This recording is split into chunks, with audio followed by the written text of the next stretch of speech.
Fanjifa ny RTL efatra kosa no notolorana loka tamin'ny tolakandro teo no ny fandraisana anjara tamin'ny ilay lalao Funkiz Midjoe ny loka voalohany tamin'izany dia moto scooter goavana iray.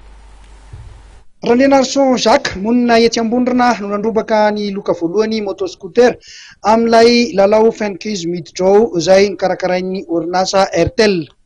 Io tolakandro io no natolotry ny RTL azy ny lokany ka ny tandre jeneralin'ny RTL Meksan Bengagba no nanome izany tamin'ny fomba ofisialy. Mahazo satria tsanem lalao ianao zany dia mahita vokatra. Atao efa mpilalao ihany satria misy fotoana mandray anjara rehefa misy lalao.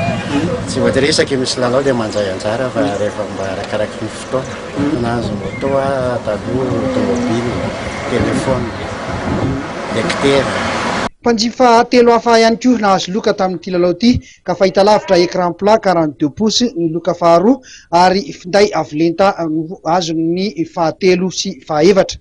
Toy ny lalao Funkiz ary loka goavana no miandry ny mpanjifa. Hatramin'ny 7 volana oktobra moa zany farana ny Funkiz 14 dia ny loka lehibe amin'izany dia ity fiarakodia Kia Picanto atorianatsika izay no omena amin'ny farany tsotra be izy io zany manoratra SMS ianao makany amin'ny 033 56 00030 dia mamaly fanontaniana dia arakaraky ny valim-panontanianao no mampitombo ny point azonao dia zay be point indrindra no mahazo ny loka. Tsisy tirage zany izy io fa zay be point indrindra ihany no mahazo. Ity fiara vaovao ity araka izany no miandry izay ho mpandresy amin'ity Funkiz faha-efatra ambin'ny folo ity. Amin'ny faha-7 volana oktobra vao ifarana ny lalao amin'ity Funkiz ity.